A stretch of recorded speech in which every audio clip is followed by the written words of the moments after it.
ലോകത്തിലെ മറ്റേതൊരു രാജ്യത്തെക്കാളും കൂടുതൽ ഭൂകമ്പങ്ങൾ നടക്കുന്നത് ജപ്പാനിലാണ്. ഓരോ വർഷവും നേരിയതോ ശക്തമായതോ ആയ 1500 മുതൽ 2000 വരെ ഭൂചലനങ്ങൾ ഇവിടെ അനുഭവപ്പെടുന്നു.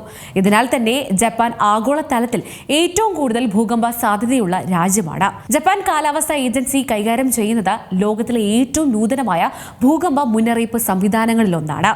ഭൂകമ്പത്തിന്റെ പ്രാരംഭത്തിൽ ഭൂകമ്പ തരംഗങ്ങൾ കണ്ടെത്താനും ടെലിവിഷൻ, റേഡിയോ, മൊബൈൽ ഫോണുകൾ, പൊതു സൈറനുകൾ എന്നിവയിലൂടെ നിമിഷങ്ങൾക്കുള്ളിൽ മുന്നറിയിപ്പുകൾ നൽകാനും ഈ സംവിധാനത്തിന് കഴിയും. അടിസ്ഥാന സൗകര്യങ്ങൾ പോലും ഇവിടെ നിയന്ത്രിക്കും. ഉദാഹരണത്തിന് ട്രെയിനുകൾ, ലിഫ്റ്റുകൾ, വ്യാവസായിക യന്ത്രങ്ങൾ എന്നിവ അപകടങ്ങൾ തടയാൻ ഉടനടി നിർത്തുന്നു. ഭൂകമ്പങ്ങൾക്ക് പുറമെ ജപ്പാൻ ഇടയ്ക്കിടെ സുനാമി ഭീഷണി നേരിടുന്നുണ്ട്. അണ്ടർ വാട്ടർ സെൻസറുകളുടെ ഒരു വലിയ ശൃംഖല സമുദ്ര പ്രവർത്തനങ്ങൾ തുടർച്ചയായി നിരീക്ഷിക്കുന്നു. ഏതെങ്കിലും ഭൂകമ്പ സംഭവത്തിന് ശേഷം സുനാമിയുടെ സാധ്യത ഉടനടി വിലയിരുത്തുകയും പ്രതീക്ഷിക്കുന്ന തിരമാല ഉയരവും എത്തിച്ചേരുന്ന സമയവും പൊതുജനങ്ങളെ അറിയിക്കും.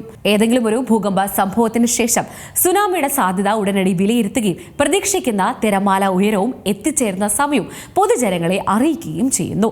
ശക്തമായ തിരമാലകളിൽ നിന്ന് രക്ഷപ്പെടാൻ ജപ്പാൻ പല തീരദേശ നഗരങ്ങളിലും 10 മുതൽ 15 മീറ്റർ വരെ ഉയരത്തിൽ കോൺക്രീറ്റ് കടൽ ഭിത്തികൾ നിർമ്മിച്ചിട്ടുണ്ട്. ഭൂകമ്പ സാധ്യതകൾ കുറയ്ക്കുന്നതിനായി ജപ്പാൻ കർശനമായ കെട്ടിട നിർമ്മാണ നിയമങ്ങൾ നടപ്പിലാക്കുന്നു. ആധുനിക കെട്ടിടങ്ങളിൽ ഭൂരിഭാഗവും വൈബ്രേഷനുകളെ ആഗിരണം ചെയ്യുന്ന വഴക്കമുള്ള വസ്തുക്കളും ഡിസൈനുകളും ഉപയോഗിച്ചാണ് നിർമ്മിച്ചിരിക്കുന്നത്.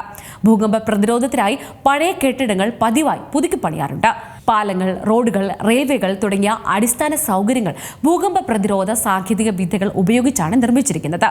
ഉദാഹരണത്തിന് ടോക്കിയോയിലെ പല അമ്പരചുംബികളും 2011 ഭൂകമ്പത്തെ, അതായത് 9.0 തീവ്രത രേഖപ്പെടുത്തിയ ഭൂകമ്പത്തെ അതിജീവിച്ചിട്ടുണ്ട്. ഈ എഞ്ചിനീയറിംഗ് പുരോഗതികൾ മൂലമാണ് ഇത് സംഭവിച്ചത്. ഭൂകമ്പ സുനാമി ഗവേഷണങ്ങളിൽ ജപ്പാൻ വ്യാപകമായി നിക്ഷേപം നടത്തുന്നുണ്ട്. ശാസ്ത്രത്തോടുള്ള ഈ പ്രതിബദ്ധത അധികാരികളെ വേഗത്തിലും ഫലപ്രദമായതുമായ പ്രവർത്തിക്കാൻ സഹായിക്കുന്നുണ്ട്. പലപ്പോഴും ജീവൻ രക്ഷിക്കാനും ദീർഘകാല നാശനഷ്ടങ്ങൾ കുറയ്ക്കാനും ഇത് സഹായിക്കുന്നു. ഏറ്റവും പുതിയ വാർത്തകളും വിശേഷങ്ങളും വിരൽ തുമ്പിലറിയാൻ സീ മലയാളം ന്യൂസ് എല്ലാ ഡിജിറ്റൽ പ്ലാറ്റ്ഫോമുകളിലും ലഭ്യം.